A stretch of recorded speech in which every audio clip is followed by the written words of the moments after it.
Assalamu alaikum everyone and welcome back from the break. My pleasure to be again with you. I'm Dr. Ahmed Sheikh and I remind you that my life mission is to treat hospitals and my honor to be the moderator for the keynote for this afternoon. It's my pleasure to introduce and moderate the session because all of you, as noted in the first half of today, how culture is a real challenge for diagnostic safety. Our keynote speaker will present today the topic of creating a culture for diagnostic safety. Dr. Jeff Salfan-Harmon, MD, CPE, CPBS, will speak about creating the culture of a diagnostic safety. He is the Vice President of Safety at the Institute for Healthcare Improvement, the IHI. He's a certified physician, executive, certified professional in patient safety, and an IHI fellow. He provides strategic leadership in safety with deep operational expertise in implementing change initiatives and applying quality improvement methods. He is a recognized subject matter expert in high reliability, patient and workforce safety, human factors application to root cause analysis, and system level management of quality and safety. Previously, Dr. Jeff was the Chief Patient Safety Officer, Vice President Quality Institute, and Medical Director of Infection Control at Presbyterian Healthcare Services in New Mexico. He retired from the U.S. Public Services, where he dedicated 20 years to the Indian Health Services and the U.S. Coast Guard. Dr. Salfan-Harmon completed his residency in family medicine and after graduating from Tufts University School of Medicine in Boston, MA. Dr. Jeff, as we said, is going to speak in the coming 25 minutes about how to create a culture for diagnostic safety. Please join me in welcoming Dr. Jeff, and don't forget to post your questions in the live Q&A. Dr. Jeff. Thank you. Thank you so much, Dr. El-Sheikh. Well, hello, and thank you for the wonderful introduction, Dr. El-Sheikh. I am honored to be with you for the third annual Saudi Patient Safety Center Patient Safety Conference. And I'm truly grateful to the Saudi Patient Safety Center and its conference organizers for this opportunity and for their support. I have no financial relationships to disclose, so let's get started. In addition to being healthcare professionals, all of us have been patients at one time in our life. For some of us, we have only ever needed ambulatory care. For others, emergency care. And for others, still inpatients in hospitals or skilled nursing facilities. Excuse me. Our experiences have varied significantly, but our expectations of the system, the care teams, and our doctors or practitioners have been very similar. We have expectations of how we will be treated, that we will have an opportunity to describe our symptoms, that the right questions about our health history will be asked, and that an accurate diagnosis will be rendered, or that tests will be ordered to help define our diagnosis in the near future. Unfortunately, health systems frequently fall short of this patient expectation. The medical evidence base informs us that 15% of all encounters result in diagnostic failure. And all of us will experience a diagnostic failure at least once in our lifetime. The evidence base also reports on patients who will experience multiple diagnostic failures in one episode of care. Healthcare complexity has exploded in this century with the addition of new diagnoses, new treatments, and exponential increases in published research. This makes it physically impossible for clinicians to keep pace through their medical education and in practice. In addition to the overwhelming amount of available medical information, we're coming to accept and understand better in this century that clinicians are human and prone to fallibility for a multitude of reasons classified as human factors.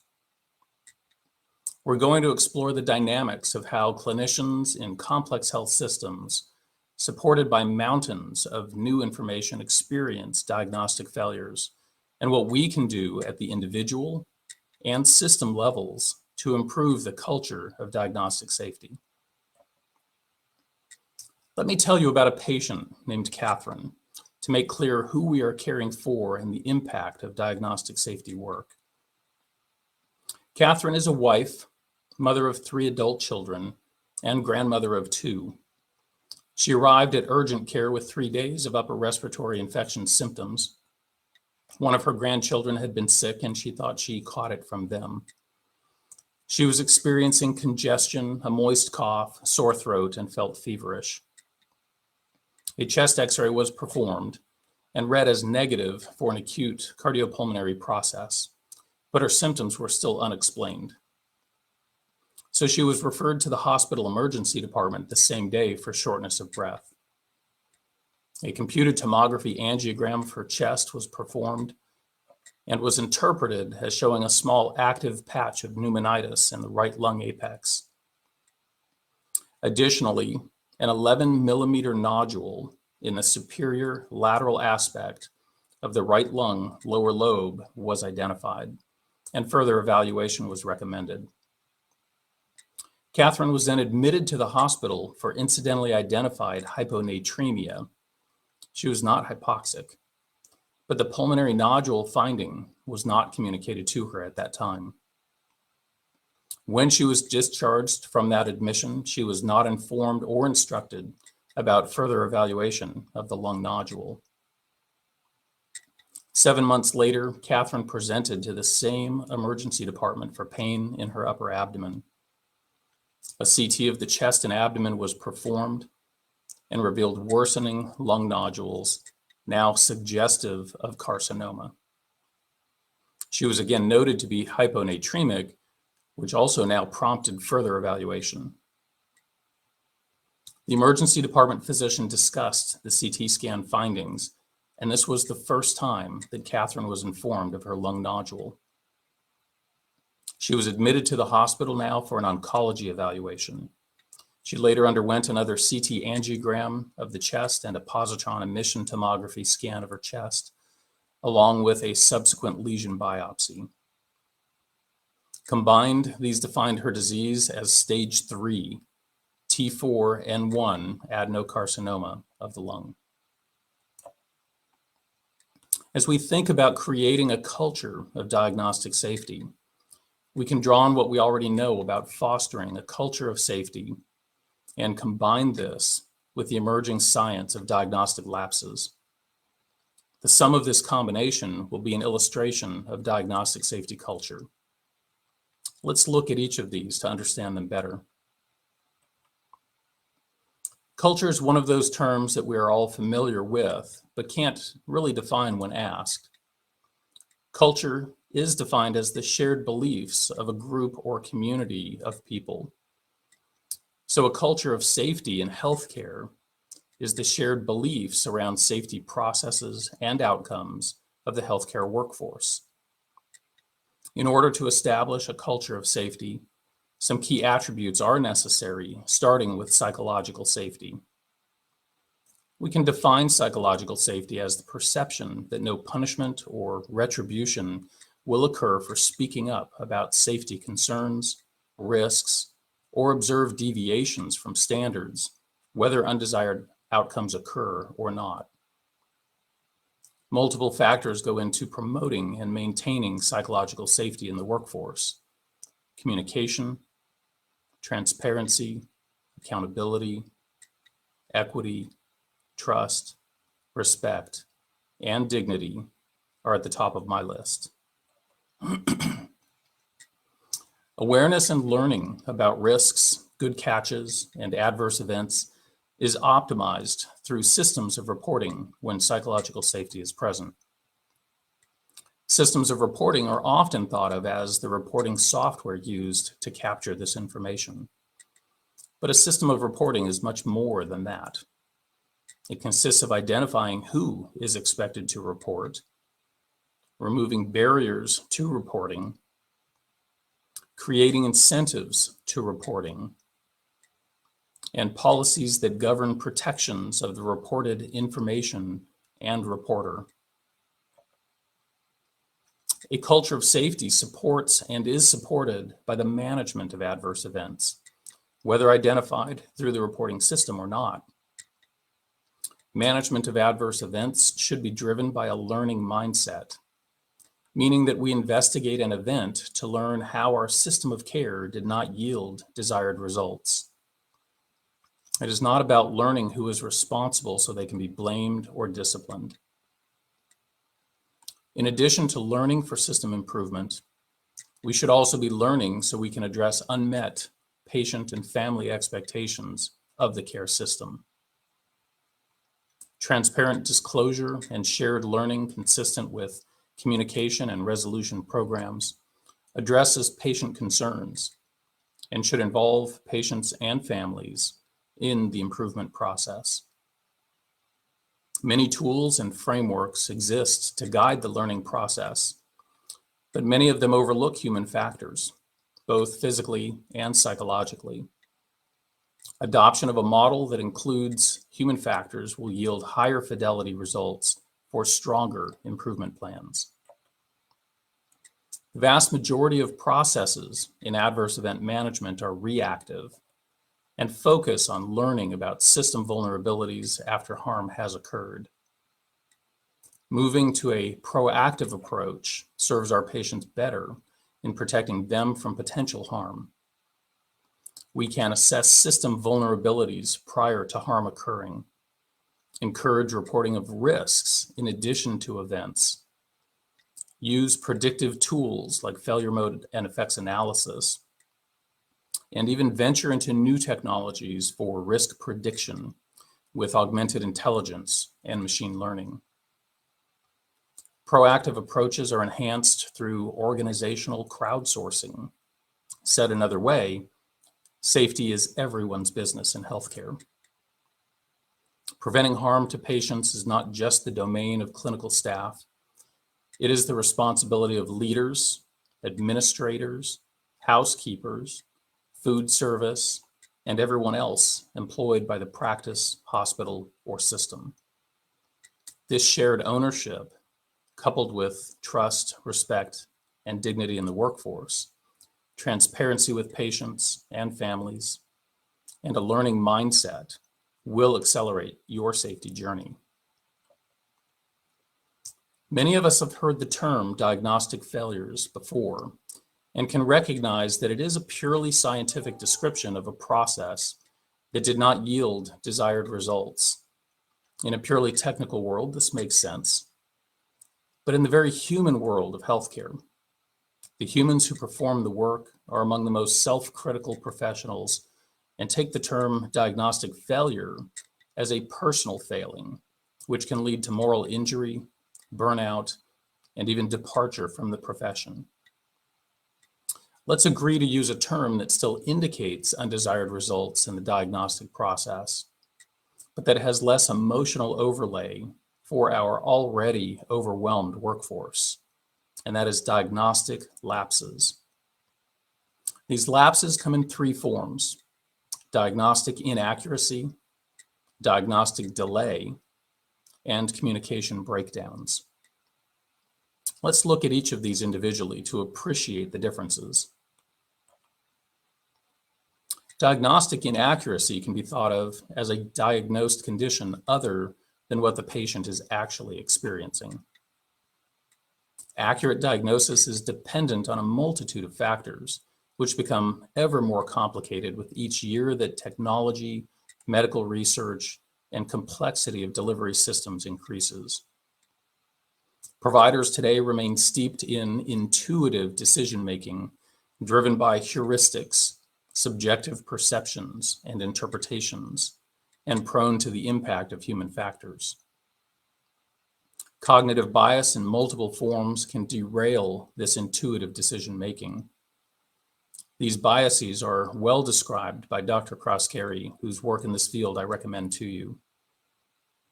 And in spite of these known hazards, we still observe resistance to using tools and assistive technologies that could keep us in a much more reliable, rational decision-making space.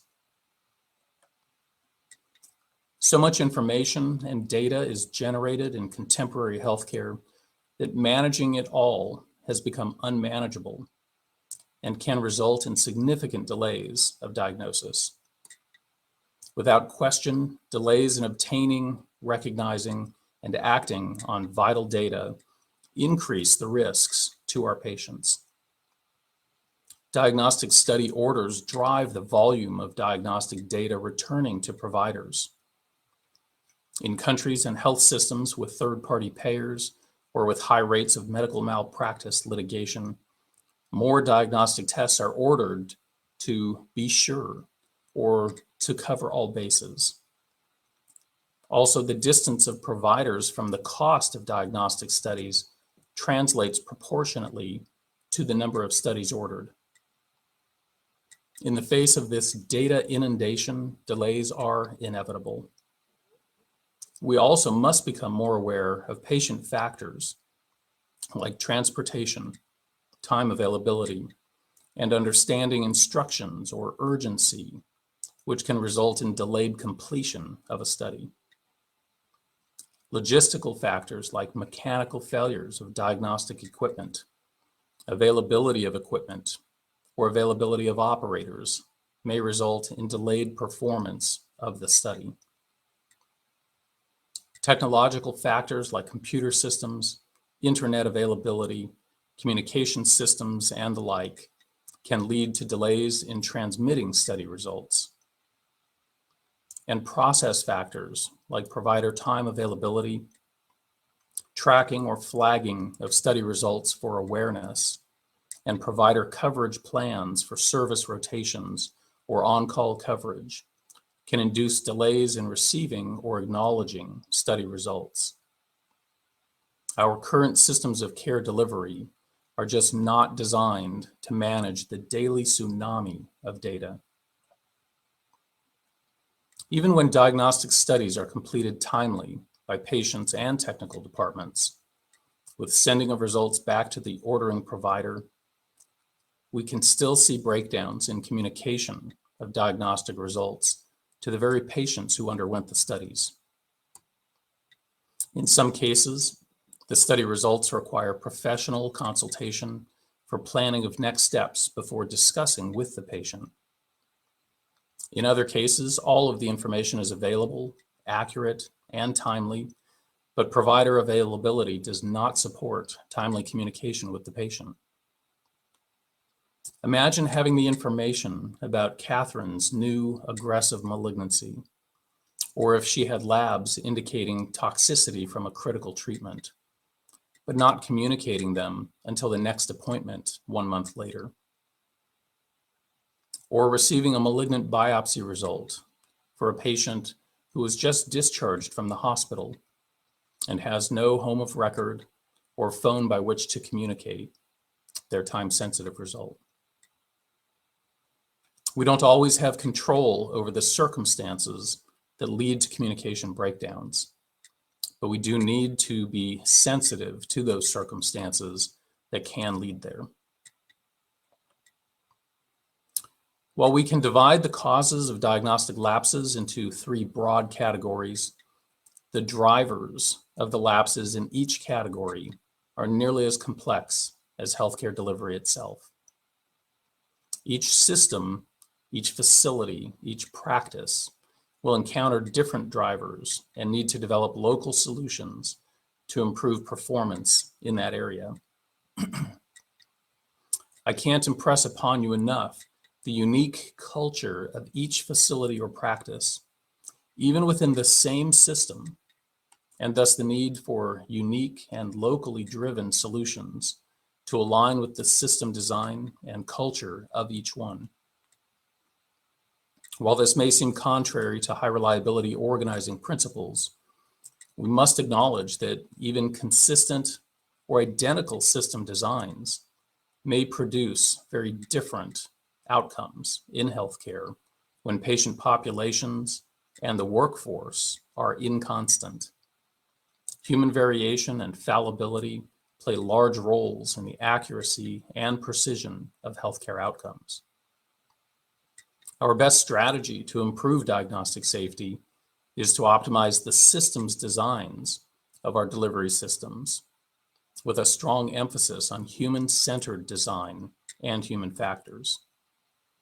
But we will also need to address individual diagnostician factors in our efforts. And we will need to consider how to differentiate the significant from the insignificant lapses, recognizing that some ambiguity in diagnosis is inherent in human presentations of illness. In this context, we will need to ensure that our measures don't lead us to expend excessive energy on addressing the insignificant and contributing to provider burnout and workload increases. Learning by diagnosticians can only occur with awareness of diagnostic lapses. So this requires a process or system to recognize, report, and measure lapses. We have barriers to overcome in dispelling provider fears of appearing incapable, losing credibility with patients and peers, facing disciplinary actions for errors, and losing professional licensure or certification. Removing these barriers will enable reporting of events by providers and will activate the agency of providers to enthusiastically participate in authentic peer review for learning from lapses. Separately, decreasing authority gradients in the care team and enabling other members of the care team to contribute information about the patient or call out perceived bias and share ideas around diagnostic possibilities in the differential diagnosis will foster learning among the entire team. Powerfully, application of a just culture to avoid disciplinary responses to errors and drift will bring trust, respect, and dignity into the review environment to facilitate learning. Perceptions of a punitive culture will undercut all efforts to learn from identified lapses. A just culture as a key component of your culture of diagnostic safety will empower team members as well as providers to report potential lapses, or better yet, report preconditions of lapses for learning prior to any lapse actually occurring. Let's take a moment to go a little deeper into team dynamics. What if we were to think of the care team as the diagnostic team while in the diagnostic phase of care? Could we envision more of a partnership across the diagnostic team in which every voice matters, all relevant experience is brought forward, all concerns for safety or lapse potential are spoken and heard? We struggle with flattening the hierarchy in healthcare, whereas other high consequence industries have embraced it. I personally have witnessed junior pilots or aircrew members identifying risks or even aborting a landing with a senior pilot in control of the aircraft.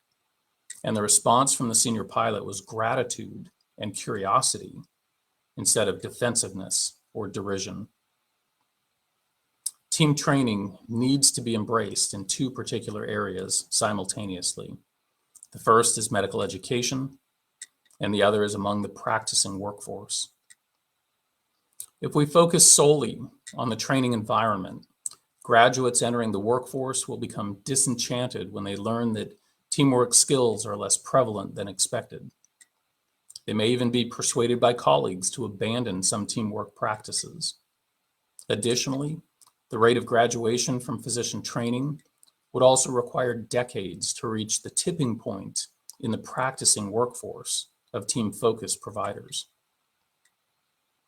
On the other hand, if we focus only on the practicing workforce, it is much more distributed and relies on continuing medical education as a means to inform and modernize practice.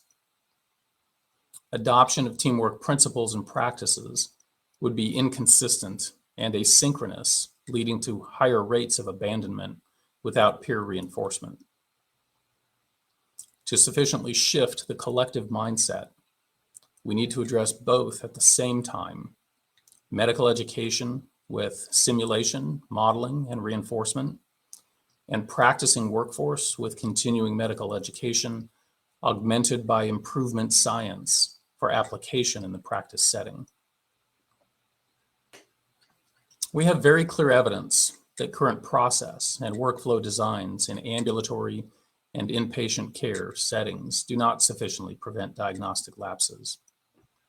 The various adaptations and modifications of workflows in the past 30 years have not significantly altered the practice of medicine. We have been adding appendages to the same core of care delivery through necessity of advances in technology and complexity. Dr. Jeff, 2 You minutes. also perceive, as I do, that it's time to rethink the core workflows. Do we need to think about billing and payer reform that support new and different workflows, different team engagement in the diagnostic process, asynchronous but timely consultative services from diagnostic specialists, workflows that don't bottleneck with the provider, and that enable other health professionals to operate at the height of their credentials? In the United States, value-based care may hold the answer for some of these issues, but may need adaptation for the broader team engagement that precludes delays and rework while delivering desirable outcomes of accurate diagnosis and timely care. Other Dr. Jeff, similar can you models conclude for the Q&A? may bring values in other countries around the globe. Viewing the future of diagnostic safety through a high reliability lens, what might it begin to look like? The preoccupation with failure would drive redesign of the already lapse-prone delivery system we currently apply. Also, all members of the diagnostic team would be not only focusing on the diagnostic possibilities for each patient, but they would be sensitive to the potential for lapses and designing improvement processes to address risks or gaps in process. Deference to expertise would enhance diagnostic team dynamics and increase consultative outreach to colleagues and consultants. In doing so, the impact of individual bias would be vastly reduced, and the timeliness and accuracy of diagnostic studies would be greatly boosted. Sensitivity to operations would define critical decision points, reduce reliance on intuitive decision-making, and increase awareness of the diagnostic team members to risks for lapses that could be addressed for prevention of the lapse. Reluctance to simplify would remind us in redesigning workflows and communication processes to factor in human-centered design, which in turn will prevent workarounds or informal local process changes that may incur more risk. Focus on resilience will bring our attention to the functional readiness of diagnostic team members in the context of physical and emotional well-being, intermember relational health, and ability to communicate effectively, all for optimal team performance.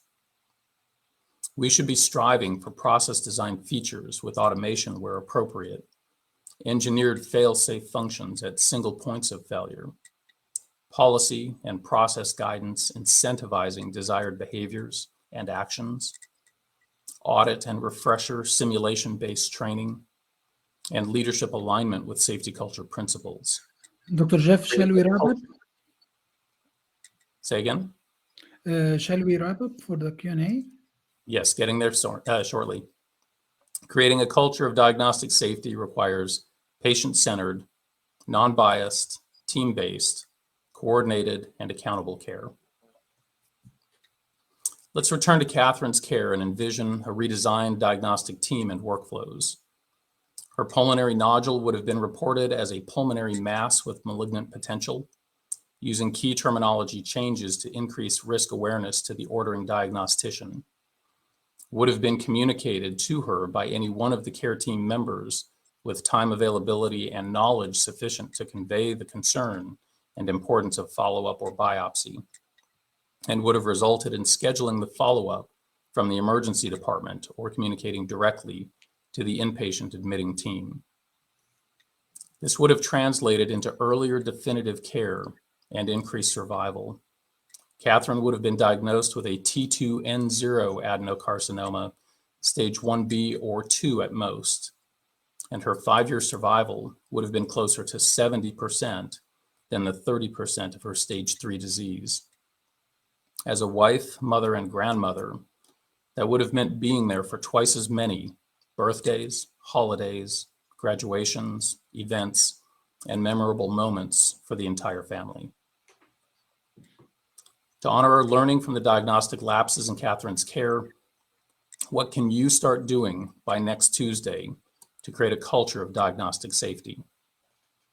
Care delivery redesign, high reliability organizing, diagnostic team development, learning from lapses, removing barriers to reporting, adopting a just culture, or any other new ideas from our discussion today. It has been my pleasure to spend time with you discussing creating a culture of diagnostic safety. Thank you again to the Saudi Patient Safety Center and its conference organizers for the opportunity to be with you. Be well and stay safe. Thank you so much, Dr. Jeff. It was a really highly informative session. You've taken us through a journey starting from the psychological safety and ending by very innovative ideas to improve the culture of safety. I have several questions actually, but the most repeated word in all these questions is balance. How to balance between doing all these activities within the context of the patient culture, within the context of the psychological safety and the reduction of errors. So in your perspective, how can we do this balance and how to make it true? It's a wonderful question. And I think it really truly gets at the heart of the issue is the balance. There are so many responsibilities on clinicians and care teams, but it's the division of labor that is creating the imbalance. One of the strategies for improving balance is broadening that sense of a diagnostic care team so that the physician or provider alone is not the sole diagnostician. Nurses often have depth of knowledge about the patient in their social history and in their symptomatology that may not necessarily be conveyed by the patient directly to the provider. So their involvement as a member of the diagnostic team can augment the provider's available information. Additionally, using real-time diagnostic support or decision-making resources, whether embedded within the electronic medical record or on an electronic device that's accessible, can help to reduce that burden also. But also looking at the system design, the time constraints we put on providers for volume, for productivity, really contribute to not having sufficient time to develop a full differential diagnosis and explore it thoroughly. So finding that balance between the time spent with patients for accuracy and first time precision of diagnosis rather than requiring rework over time merely because time was not available initially is at the heart of this as well. So I hope that's helpful. Very helpful, actually. You wrapped it very well, and I totally agree with you that there is still an area to explore in improving the culture of diagnostic safety. Thank you so much, personally and professionally, and on behalf of the 2,000 plus attendees today. It was a very informative session that I believe they came out with ideas that they can start to implement in their healthcare settings. Thank you, Dr. Jeff. And thank you. So it was my great pleasure to be with you today in in session 2 and in the keynote presented by Dr. Jeffrey Salvan Harmon. And all wishes in the rest of the day. Please stay there and kindly join the next session and inshallah continue in the next day. Thank you so much.